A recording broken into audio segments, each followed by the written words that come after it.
Good evening, Safe Space family, and welcome, welcome, welcome. I am so excited to see you all tonight. We have some wonderful things going on. I'm going to say it again, Happy New Year, because I haven't been on since about the 24th of January, but it was well worth the wait. Tonight we have Christiana Wilson. For those of you that have never been by Safe Space has been created to give a broad perspective of people's stories. And the bottom line is to let people know that there's always hope in the Lord. So we've told stories from authors of survival, God's miracle, deliverance, generational curses. A young lady was murdered, and her mom wanted to talk about how she made it through waiting for her body to be found. Just all types of life situations have been covered on Safe Space. Safe Space is going to be 2 years old in March. I cannot believe it. I'm so excited. But with all of the information that we have dispensed, all I ask is that the information reaches those that are in the place of need for that information, whatever it may be. So this is a place of hope in God. Even if you don't have a relationship with him or a strong one or one not at all, just listen to the things that have happened.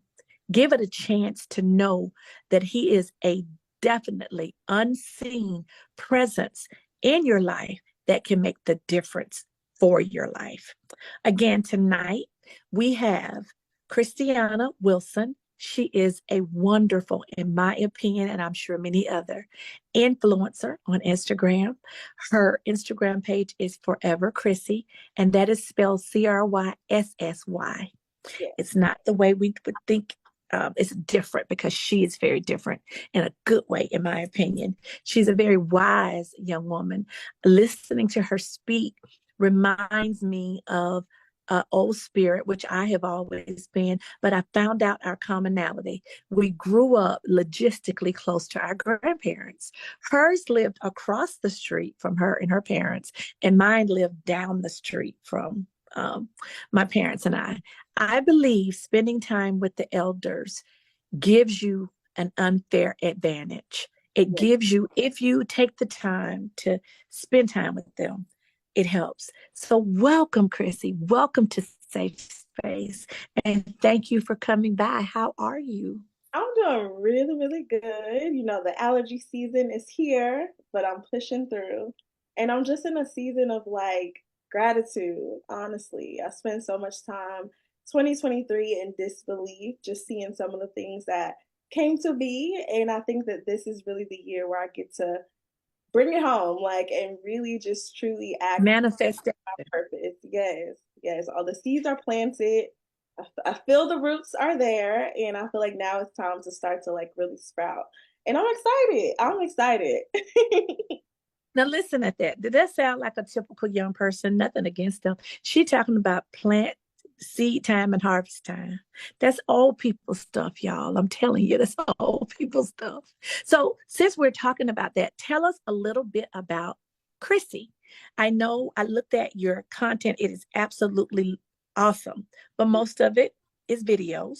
So people don't have a feel for who Chrissy is, if she's an only child, what she likes to do, how long she has planted these seeds to get to the place of beginning to reap her harvest, and how she plotted and stayed the course, I should say, planned is a better word, and stayed the course in her discipline to see this time of harvest. Tell us a little bit about that.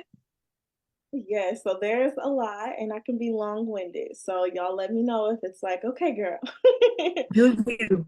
Okay, so I am, like she said, Christiana. A lot of people call me Chrissy. My family knows me as Anna, so it's Christiana. And I just allow everyone to say Christiana because it's easier for everyone. It's not a big And deal. I said that, I'm sorry, No, Christiana. no, trust me, I say Christiana. And my mom is like, it's Christiana. And I'm like, it's okay. So I'm originally from Chicago, but I've been in Atlanta so long. Trey always tells me, my boyfriend, he's like, "You from Atlanta at this point." So I claim Atlanta. I went to Kennesaw State. I've been in the beauty industry probably since I want to say elementary school. I was the go-to person doing my siblings' hair. My mom tried her best, Lord knows, okay? And I think I said, okay, I'll take over. And yes, I have 7 siblings. Most people do not know that. Really? Yes, I have a ton of siblings. Are One you the oldest? one older brother, one older sister, but I feel the oldest just because everybody comes to me as like Mama Chrissy. They know, if you're coming to me, the conversation is probably going to be deep unnecessarily and or to them. And I'm always going to try to find a way to tell you what you need to be doing. So that's me. My mom calls me like boss lady. She's always like, what should I do? Well, the wisdom is there and Well, it's I God appreciate given. that. I Right. definitely do. And I've been introduced to YouTube around 2014 is when I really made the most impactful video. It kind of went viral. I went away for a little bit, posted again in 2015. That video ended up going viral, went away for a little bit, and then 2016 is where I got the most consistent. And it's been a journey. It truly has. It's been what, roughly 9, almost 10 years of me just really giving everything to like my following and community. And you're right, I actually have not shared a lot. I felt like, I was in a season of like not really knowing how to communicate, and hair was the way that I really connected to Mhm. people all over the world. I feel like it's the one thing that does bring people together is where we can find common ground. Whether you have the hair or don't have the hair, there's some experience attached to that. And it's my safe place. So I love that we're in a safe space. Okay, you see what I did there? You said well, you posted in one of your videos, watching your videos tells me whether you speak it or it's something that you post. You said it reminded me when you said what you just said about your consistency in over the last decade. You said success is 10% dreaming and 99% work. You said a number of things that gave insight to who you were. You said, don't live in the physical, separate your spirit from your flesh. Yeah. And I thought that was such a profound statement. You also said that you know that you're a blessed soul. I'm a woman of God. I don't care what it takes for me to get there. I'm excited about what I am here to do for Him because I completely belong to the Lord. And you believe in positive living and affirmations. You don't like skepticism. I picked all of that up. Of course, I had spoken to you, but I picked all of that up from looking at your content, which on your page is predominantly hair I'm videos, glad. tutorial. That But actually I good. picked that up. I picked that I'm up glad. from That makes watching. me so happy. I'm really happy about that because I always that's something that I battle with really trying to figure out how to deliver the message in a world where it's not socially acceptable to be the wiser one in the room, you know? And it's not in a place of like hierarchy or ego or anything. It's truly Mm-mm. like I'm trying to find a way to, of course, the outside world can look at the physical things, right? Well, she's beautiful externally and she has these talents. And it's like, that's just to get you, right? That's the bait. And now that I'm reeling you in, let's really have a conversation and let's really talk. And I think that's where I am now in my journey. It's time to talk. Now that you guys have the trust and like the faith is there through my crown and the things that I love and adore, all these adornments, there's so much more that needs to be shared. And I That's see, under there. yes, and I That's see under there, how, the foundation. yes, and I really see how hair has transformed my life truly from the beginning. I remember just some of my first thoughts of like seeing my mom, get dressed in the morning, doing her hair and her makeup, and how beautiful it made her feel, even on her worst days. She always made it a point to put herself together, even just in the smallest way. She didn't have to wear a lot of makeup, whether she chose to Mhm. or not. She just, brush your teeth, wash your face, make sure that you look presentable because it's all about, literally what's on the outside can be translated on the inside and vice versa. And I think the better that I kind of get to understand that, or got to understand that, it really brought me closer to God, because it's all an illusion. We all, we live in these illusions of like the beauty industry. And that's where I guess the comment that I made before about, not living in the physical, that got a lot of controversy, because a lot of people didn't understand, like, how could you say that if everything that you do is, seemingly supporting externally validating things?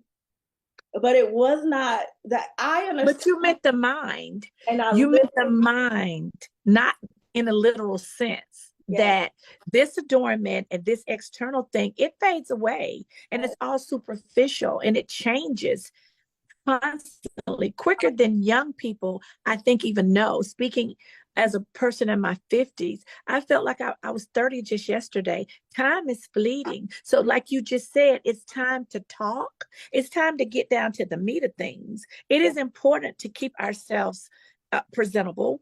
To keep our hygiene. And for me, much like you, I watched my mom. So it makes me feel better if I'm not feeling good to look in the mirror and see something that's appealing to me. But that's superficial. So I think that's what you meant by the physical.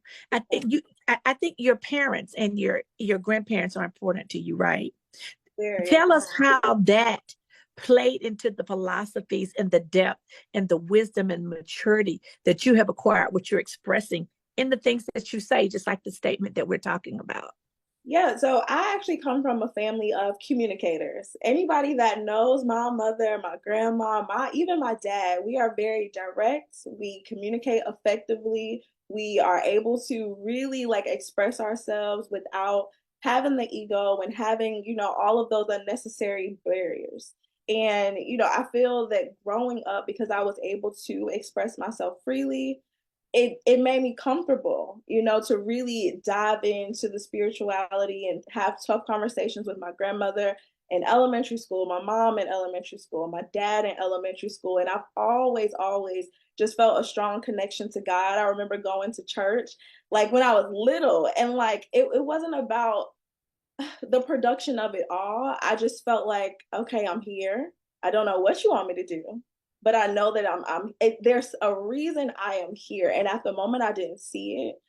What kind of helped me discover truly like my passion and purpose was through talking to my family and seeing the things that they went through and seeing the things that they overcame. I always say, don't let fear interfere. And I say that because my grandmother came from a very difficult background, same as my mother, and she overcame every single obstacle.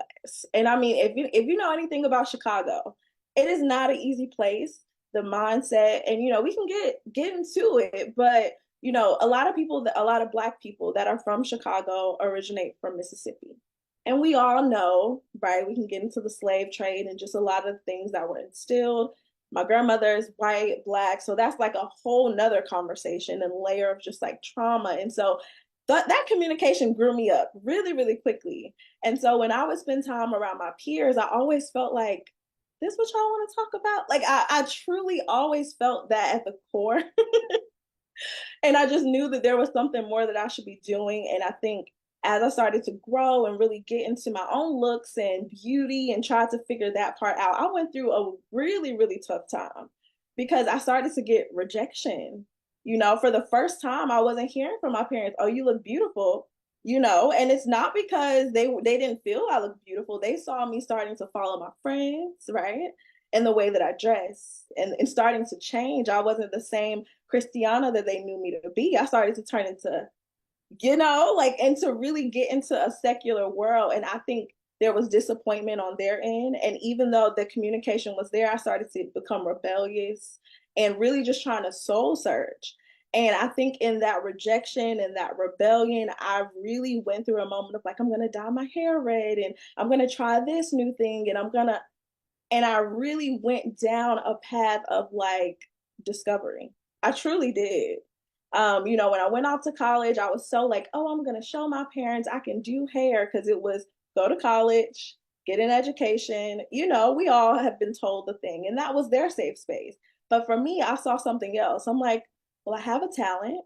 you guys always support me in everything academically, but support me in this hair. Like I remember growing up and I literally would do hair for McDonald's smoothies. If y'all are out there and y'all know, I apologize in advance, okay, for all the ladies that I messed up about ninth and 10th grade, practicing sew-ins and all that stuff. But I really, really just knew that I needed to get good at this because it was something that God wanted me to do. And the more women that I connected with, I was like, oh, I'm not the only person that has this story. Like there's so many other people. It started to become like not just therapy for me, but also for them, you know? You know, And it's interesting that you say that. I'm sorry to interrupt you, but I have to say this. I jotted down great confidence, a message for women, young women that had experienced trauma, and that there is a lack of standard. So it's when you're talking about when you went down this path that was not you, but that you had to experience these things to mature you to the place to have the courage to be you. Tell us how you navigated the peer pressure, the wanting to fit in because you were young, um, and how you developed the courage to come back to who God created you to be, because that's basically what you did. And it probably wasn't popular because you were so mature. You were managing trauma because it had been taught to you throughout your developmental years because of your parents or grandparents' history. You had been taught how to deal with it and matured in it. And how did you develop the confidence again and the courage to step out to say, this is who I really am, whether it was dealing with your parents' expectations of you or peer pressure? Speak to young women to try to help them get into a place of what you know to be is the right journey for them, minus the specifics. They're not you, they don't do hair, but to be true to themselves and choose that way instead of a lot of what we see today in social media and just out in general is things that, and I don't think I'm that old fashioned, but things have just gotten so far out that they're just not standards anymore about what people wear or the things that they say or even allowed to be done to them as young women.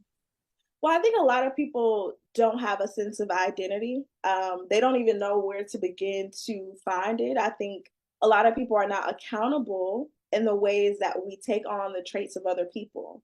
So when I talk about things like not living in the flesh, I'm literally talking about denying the flesh, the mind. Because a lot of times our mind will tell us things that the spirit didn't really mean, you know? And I think that like the spirit of God truly lives within us. I knew that it lived within me. So even in my darkest days, when I started, mind you, an A student, you know, always been at the top of the class. When I went through that rough patch about 10th and 11th grade, I cut my hair off and it was watching Shameless Maya on YouTube, another really big YouTuber. And, you know, it was a freeing experience. It was in the middle of like the natural hair movement. And I remember cutting off my hair. My mom got home from work and she looked at me and said, "What did you do?" That crushed my spirit. Because imagine you looking in the mirror and you're feeling the most beautiful. I'm coming from a relaxer. I had transitioned for 4 months. She didn't have any clue about it because remember, I'm the hairstylist in the house. And I'm like, oh, this is just so amazing. I'm stepping into a new me. I'm going to a new school because I was transitioning from 10th grade, 11th grade to a new school. I was going to be going to hair school while in high school. And she looked at me and was like, mm-mm, mm-mm. And, and my mom is brutally honest. And I'm sure I probably did look crazy if I'm being completely honest. But I felt in that moment that I just wanted to be validated and supported. So then to go to school and then to hear people in school go, because nobody else has an afro, right? Maybe one other girl, I think named Tiffany, had an afro. But her afro was big and juicy. So, you know, that's a different conversation than my little teeny weeny. Okay. And I wanted nothing more than to feel validated. So I think I went through a process of like always having that inner confidence within me, but not having that validation externally, which really broke me down. And so then I began to focus on not the academics, not what God is telling me internally, but I really started to focus on what other people thought, the ways that other people viewed me. And it wasn't until I said, you know what, when I graduate, I'm gonna get as far away from these current people that I know, because I know there has to be another group of people that will make me feel like I belong. So I went to Kennesaw State. Fine. I literally had done some Senegalese twist, fun story. I did Senegalese twist, really, really long, like passion twist, I guess we call it. And so, of course, there's a white guy at the school, and he's like, wow, how did you grow your hair so long? And I'm like, this is a joke. This is a joke. Do you know this man believed, and I allowed him to believe, that this was my hair for about 3 months, 4 months. So when I finally took it out, he's like, uh, you cut your hair. And I'm just like, what is this? Like, this cannot be real. Like, this, this is not reality. So I knew right at that moment that people are more accepting of you when you look a certain way, when you show up in the room a certain way. I got more of a response from my own community and validation when I had the wig on, the weave, and I talked a certain way, and I did what they thought was appropriate. And I'm watching all these girls on YouTube just being themselves, and I said, you know what? I'm gonna record. So one semester, me being rebellious because I want to work 2 jobs and go to school and do hair on the side. Why? I don't know. I just felt like I had to do it all. Like, I don't know where that spirit came from, but I did. And so I was always an overachiever. Well, the overachieving in college doesn't work because you have to focus. You really do. So I went from passing all the tests to now I'm on the, what is it? What, I cannot think of the name. Probation. Yes, academic probation, because I'm not going to class because I think it's high school, right? I'm thinking, oh, I can just show up. I know I'm going to do good on the test. And Kennesaw State is like, girl, no, you missed too many classes. That A went from a B to a C. So I said, okay, I'm on academic probation. I got 2 choices. Either I'm going to pay to go to school the next semester, or I'm going to take this money and I'm going to get me a car because I need another car, and I got me a laptop, which I still have this laptop to this day. And I bought a camera. That was the first time that I recorded my YouTube video. Yes, I made the sacrifice. And I said, you know what, I'm gonna just do it. I need a hobby, I need an outlet. Right now I'm working, going to school. It's cool, but I'll figure it out on the back end. I'm sure my parents this is new news to them. I'm sure they don't even know that I do. But I did. I took a bet on myself, and I still continue to go to school, work, all of the above. And I guess up until this point is where I'm actually confident enough to say it's okay to be who you are. Like, it But didn't. where did the confidence and the courage come from? Is it because you had backed yourself in a corner by getting on academic probation, so you had to make some decisions? I'm trying I think the to confidence came from the I'm rejection. trying to get you to convey to young ladies Mhm. that at that pivotal time, what made you make the decisions, I guess, that you made? What made you, probably because you were an overachiever and failure wasn't an option and you had to. That's truly what I was gonna say. I really think it was just, I didn't like to be rejected. Rejection to me felt like a F. Rejection to me sounded like you're not doing what you're supposed to do. And I wanted nothing more than to praise my parents and have them praise me. So to me, it was always like I'm trying to fight to impress my parents. That's really Gotcha. all that it was. I got it. I got It it. was because I held them at such a high regard, and I saw what they overcame, and I felt like, girl, you don't have any excuses. So I didn't But give. see, you had a standard. That's what's missing. Mhm. Your standard was to not fail. Your standard was to make your parents proud, no Mhm. matter what you had to do. So, being young today, Mhm. how would you incentivize someone that doesn't have that, where failure is all around them, and maybe they don't even have that standard themselves?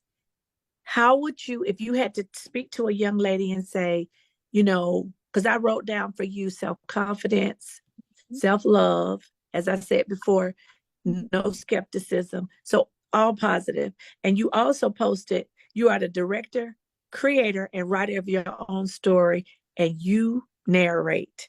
That Yeah. spoke volumes because you took full responsibility. You weren't making excuses. If you're the director, the creator, the writer of your story, and you're gonna do the narrating, speaking over it, there's really no excuse for you to say, well, the writer didn't write the right script for me, or Right. the director didn't tell me to stand in the right place on the set. Just using this as an analogy from your own quote. Mm-hmm. And So I often today, we mhm. live in a world where people that can't even apologize or take responsibility for whatever part they had in something that doesn't go right. Yeah. Just to say it, that it doesn't hurt you to say, I'm sorry for whatever part I played, even if it was something as minor as not responding properly Yeah. that lit the fire to whatever's happening. So, how would you direct them? I think, and I've had this conversation with even close friends, so I'll kind of think of it that way. I feel like all is of the mind, and you truly get to decide where you want to exist. We all have pains, we all have struggles, we all have things that we can complain about, moments that we find to be our highlighting points of life. But I think it's not until you really become accountable about where you are and really understand where you want to go and really make a choice to put all of your energy and passion and drive and focus into getting there, that you'll really start to yield the results that you want. And I think that may have been the most pivotal thing. It's a choice. I could have continued to be in the environments that I was in simply because it's easy. To me, it's lazy. You hear a lot of people say, "Oh," and I've had people tell me this, "Oh, you're thinking too deep." And I look at that, and all that I hear is that, okay, you got a little bit more work to do. Because I remember telling people that when I didn't want to do the work, oh my God, this is too much. Why are you so emotional? Why do you want to talk about this? And it's not until life had to grow me up, right, through my own rebellion and my own lack of accountability, until I really understood that, like, no, God is trying to place you, the things that you talk about and the things that you say that you want. How you think you're going to get them? You think you're just going to wake up and one day the man of your dreams is going to fall out of the sky? You think all your bills are going to be paid? It doesn't work like this. This is the flesh. This is just a tool to get you closer to Him. So now that I understand that, cool, God presented me with this body, this hair, this face, not just on accident. It is intentional, right? So I can't look at myself. It's almost a curse to God for me to look in the mirror and wish that I had silky long hair. That's not what God intended for me. God intended for me to come to present myself as I am so that He can speak through me to other people. And I really feel that because there's so many women, even now, like I was just telling Trey earlier, that like, I think I'm going to stop laying my edges so sleek. I think I'm going to stop trying to silk press my hair so smooth. Because the reality is there's more Black women that, and other ethnicities, honestly, that have kinkier textures that wake up and go, oh, my hair is a job. Your hair should not feel like a job. It's an experience. It's a way to express yourself. It's really honoring God to me. It's a testament. When I think of hair, I think of faith. I think of, strength and stability and and even those that have lost it, right? They tend to feel more vulnerable when they don't have it. Why do you think that is? It's a lack of identity. Hair truly puts you into a position to feel like, okay, if I look this way, I fit into this. It's an illusion. It's not real. You get to decide where you want to exist, and everything else is going to follow. If I focus on the negative, if I focus on the past, that's what I'm going to see. I don't know if y'all have heard of there's something called like the red car theory. This is kind of new to me. I What is it called? understand the red car theory. Red car. If I asked you right now, how many red cars have you seen today?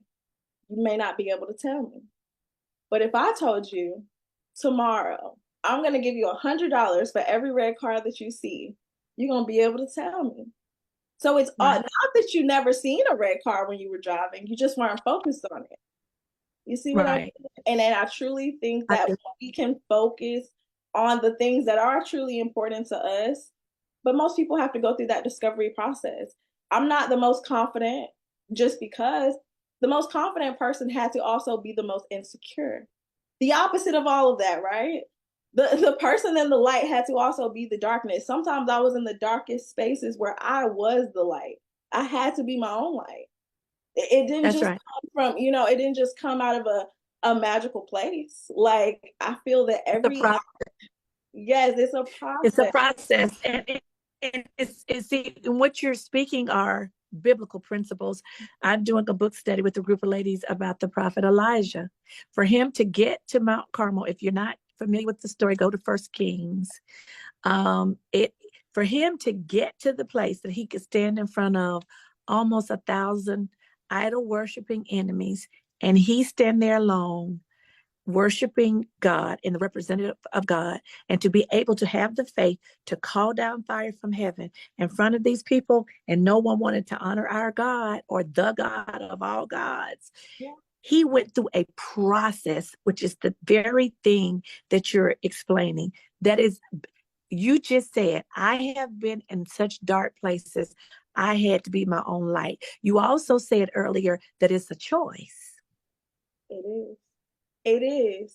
Because even in those darkest places, I think about so many ways that I could have gotten out.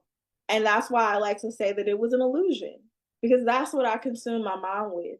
The things that my parents didn't give to me, right? And it's not until I turned about 25, 26 that I was like, oh, wait, this is not my mama's fault. This is not my dad's fault. This is not my grandmother's fault. Like, hello, they are just tools. And and I truly mean that when I say tools, it's not from a lack of like love or anything like that, but I really view it on a spiritual plane. And I do have, I don't know, I felt a special connection. I just do. So sometimes when I explain things, it's not always on the most grounded level.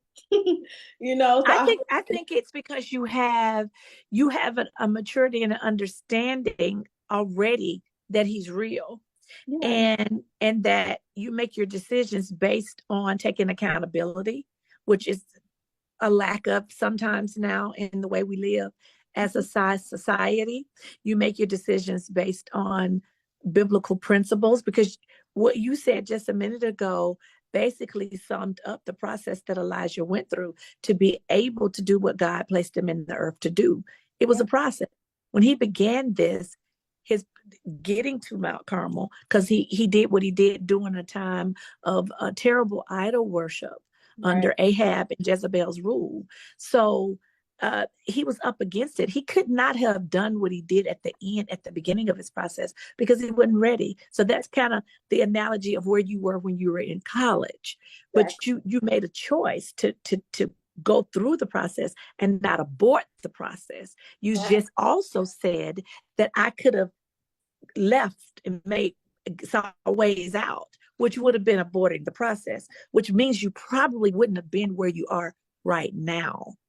So you Exactly. submitted yourself to the process Mhm. and to the purpose of which God placed you here on the earth.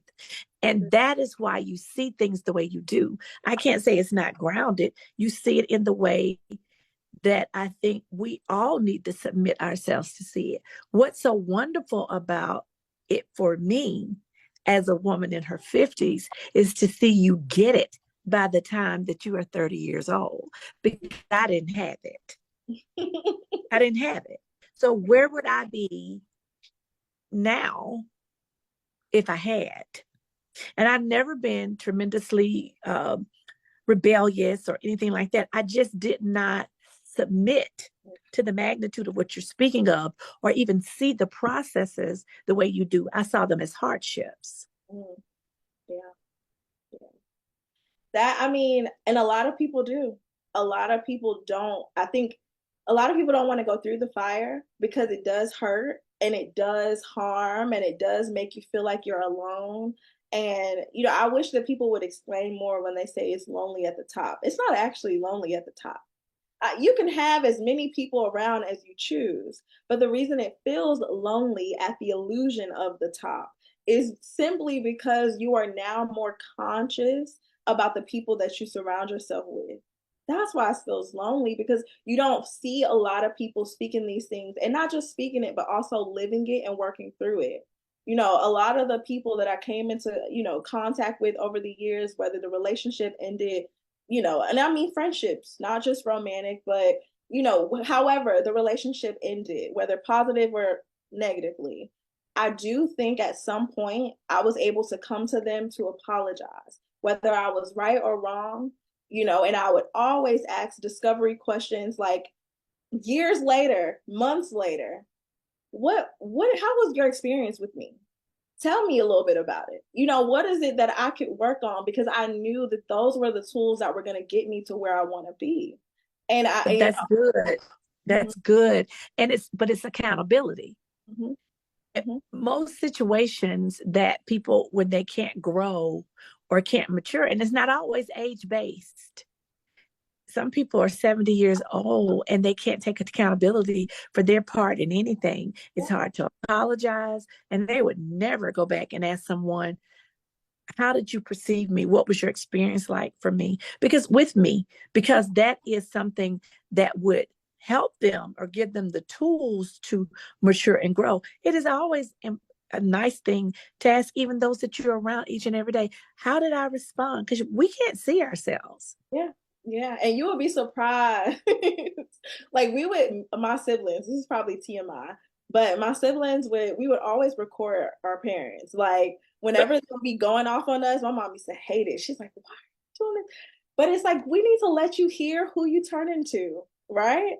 And but I've had to even do it to myself, because you don't know. Like, they always talk about, oh, the devil's doing this. I think we give too much credit to the devil. We need to be accountable, because the devil did not tell you to say that. You chose to say that. And it's like, oh, the devil's moving. No, girl, that is you. Stop. I hate that we try to separate it so much, because it's one. We are one. We're all connected already. So it's like, if we can collectively remove the barriers, stop this white, black, brown, it don't matter. It really does not matter at all. I mean, I don't want to get too political, but it burns my soul to see so many people get caught up in the illusions of things that have nothing to do with the purpose and the reason that you're here. And you hear so many people say, oh, I'm 20 or I'm 30 or I'm 40, 50, 60, and I'm trying to figure out, what's my purpose? What's my passion? I don't know where I'm supposed to be. And it's like, you were married, you had kids, in my mind, I'm thinking, what was the thought process throughout that? You There know, was no deep discussion. You said earlier, people go through the motion of life and they do what was expected of them.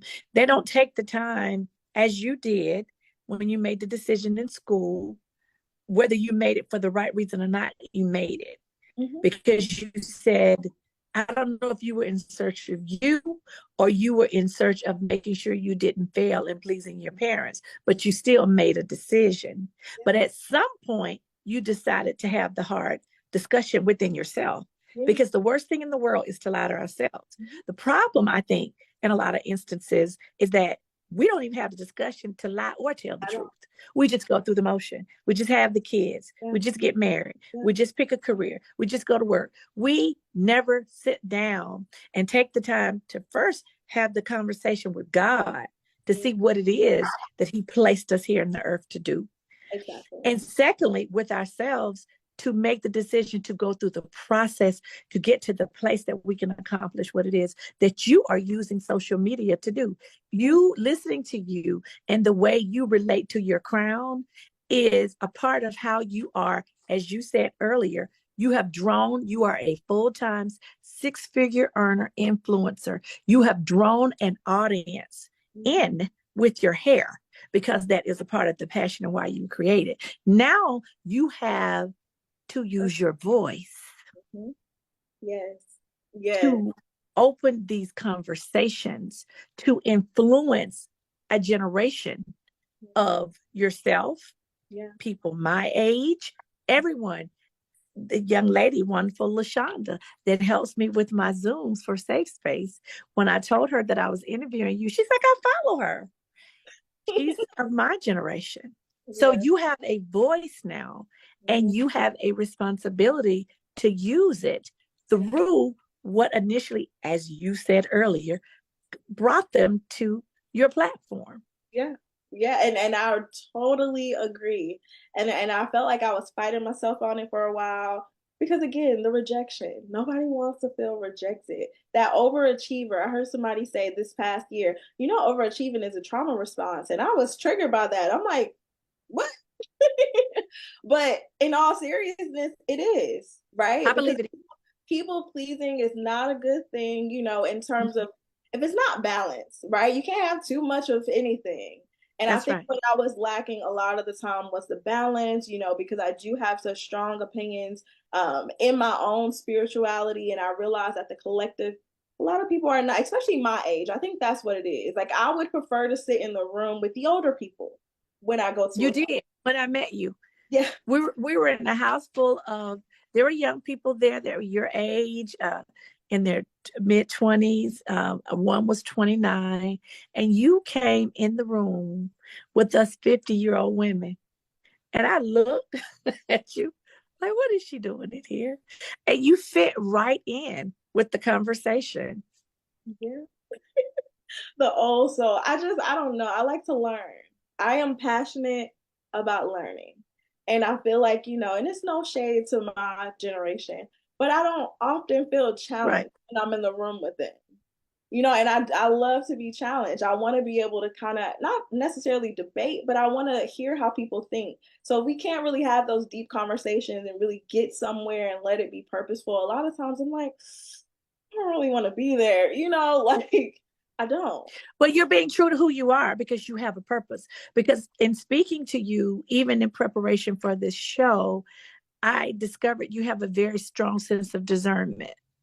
Listening to you speak about things that you absolutely had no knowledge of could only be revealed to you, not from flesh and blood.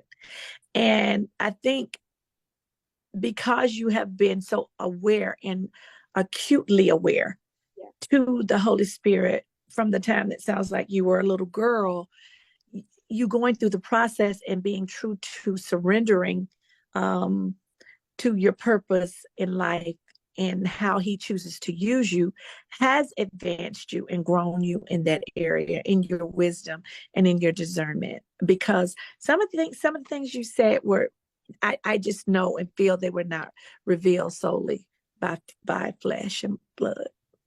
I agree. And I have always, I mean, I kind of get weird when I talk about it, but I know that like it's not socially, it's not something people talk about, but I have a direct connection with God. And I know that we hear about all the type of crazy stuff that happens, but I don't need the extras to talk to God. He talks to me directly. And I think it's so funny. I always get these like strange messages from people like, hey, God has a message for you and your family. And I'm like, I think we already talked about it. We already talked about it. So yeah, ever since I was a little girl, I've been with the spirit, and I really just think I needed to feel protected, and that was my safe place, going within. I spent a lot of time alone. Even when I was with friends and stuff, I would just be like, everybody. I think so many people experience me in the opposite way of like the way that my spouse or like my family experiences me, because they get this, the deep, the serious, and then everyone else, a lot of friends and people that, are just meeting me. They're like, oh, you're so bubbly and you're so, and I'm like, I'm that, but the real me is really, really just deep and dense and, have something to say always, always. And I've come across so many people and they're like, how are you telling me things that nobody should know? That's right. And I'm like, well, God told me to come and talk to you, and I just want to let you know what's going on. And so I'm grateful for the gifts. I really am. And it Yes, took, that's your discernment, and continue to be obedient. But what I'm so excited about is that you have a desire now that you have the influence that you do. You have the desire to have the conversations. You said at the beginning of Safe Space tonight, it's time to talk. Yes, I've done the videos. And if they're paying attention, you have spoken, because just from watching your things outside of talking to you, I developed a pretty good confirmation of what I had already experienced in person. But even if I had not experienced you in person, I would have known the things, the adjectives that I have used tonight from your quotes, and the things that I have used, the adjectives to describe the feeling of who I would have gathered that you were. And maybe it's because of who I am. I grasp it. And I'm sure maybe if we talk to some of your followers, they just look at the hairstyles. They don't see it. But when it comes from your mouth, I feel that you are going to be impactful in pulling them to the place of taking a look at listening to God, taking a look at their traumas. I wrote traumas in my notes, and inspirational, going for life. I wrote through your social media businesses, and even I would like to see you. I see that you have a business that you offer training people how to build their social media. Correct. In the way that you will communicate with them because of your connection to God. And I last year was introduced to a deliverance ministry in Douglasville with the Pastor Mark Rice through Pastor Latasha Taylor. And the traumas and things that we go through so often, I learned, and you and I spoke about this in preparation for the show, are things that we can't even help, because they've been given permission to attach themselves to our bloodlines. And we need to be delivered. We need to be aware. We need to know. We go through our lifetimes fighting and struggling and fighting and struggling. And it's not even something in our own power that we're not aware. We accept it as being a part of our family lineage, or whether it's illness or propensity to be alcoholics or to be promiscuous or whatever it may be. They go, oh, that's just how my family is. And I'm like, why would you accept that? Why would you even believe that? And to believe in God is to know that this family that you're experiencing right now is not your true soul spirit family. They are the vessels to bring you here. So, what I have just come to learn over time is that people believe in God, but I don't think that they really have an understanding. And I feel that's where it's now time for me to come and help bridge the gap, because I can't relay the Bible word for word, but it lives within me. And that's why a lot of times when I do talk to people are like, you quote in the Bible. And I'm like, really? Like, you did tonight. Yeah, like you I did wouldn't have, I wouldn't have known. But I do want to share a book that I read. And I read this I think I was probably like 23 or 24. And it's called It Didn't Start With You. And it's about how inherited family trauma shapes who you are and how to end the cycle. And that really started the process with me being able to understand my parents better, to see things from their perspective as well, and to also have a different conversation about what motherhood looks like. Because if I want to then say that I want to, be a mother one day, right? And I want to be in a committed marriage and all of that, I have to forgive my parents, because we can try to tell ourselves that, oh, I'll do it differently. But those things are going to show up. If you do not deal with them, that baby will be the microwave to bring it to your front door. And that, like, I really, really believe that. So when we talk about postpartum depression and we talk about, illnesses within the body and all of that stuff, I truly believe it is undealt with trauma. And, it's just being forced to the surface. I don't know how. And the way the Bible refers to it is generational curses, because it's not been dealt with from generation to generation to generation. And it's Satan trying to kill, steal, and destroy, which is his assignment. He uses our sins and us to destroy us. And sometimes it's not even our own sins. When I say I mean our lineage 3-4 generations back. And of course, we're born into it and we continue perpetuating it. That's the baby in the microwave bringing it to the door. Because I've seen it. I've seen it in my own family where parents cannot explain why their kids are the way they are. Sometimes they may even skip a generation or two. Mhm. and then manifest again. And it's so far down that you don't even, no one alive knows where the behavior came from or Exactly. where the struggle came from or the habit or whatever it may be that's Yeah. attached itself Mhm. to you. So that's very true. It's true. Very, very, very true. But I want to um, thank you Thank you.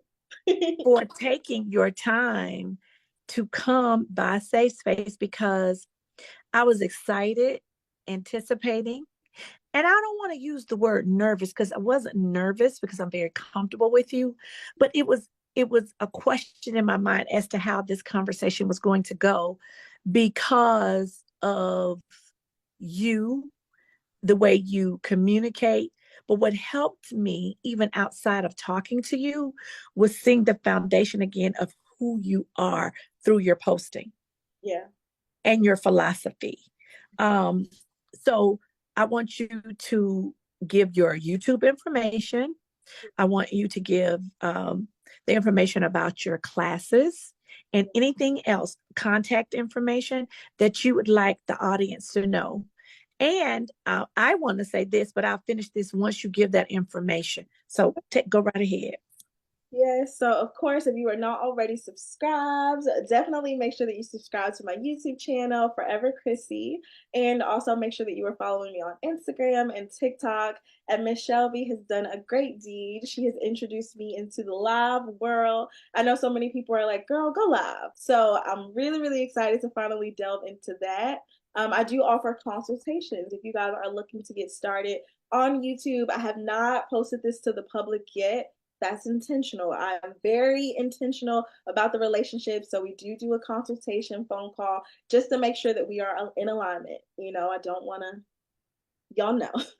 So yes, Mhm. and there are many, many other things in the works. I don't like to put the cart before the horse, but make sure that you are following me. Turn on your post notifications so that you don't miss it. That's exciting. I'm excited about you going into the live world. I'm excited about everything you're doing. You shared a few of the things when we were talking, but I'm excited about you going into the live world because you have a message. And I think you have a style of communication that will connect with people. We all are so different. There's a full world. There are people out there that cannot connect with what I say and the way I say it to save Moses. Yeah.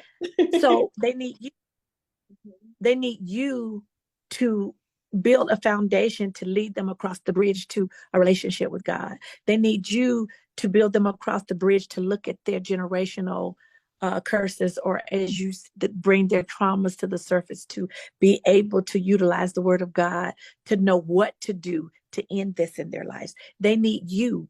They need you to soften those people that may not even have thought about that. I have no Christianity or anything in their background to get to them through this so they can hear you because they have a respect or an admiration for you. God uses everything in his way, and you have yielded.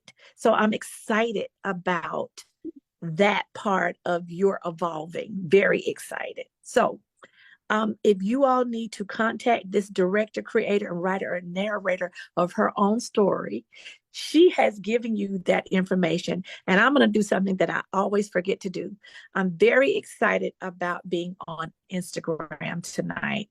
We're streaming on Instagram along with YouTube as well as Facebook.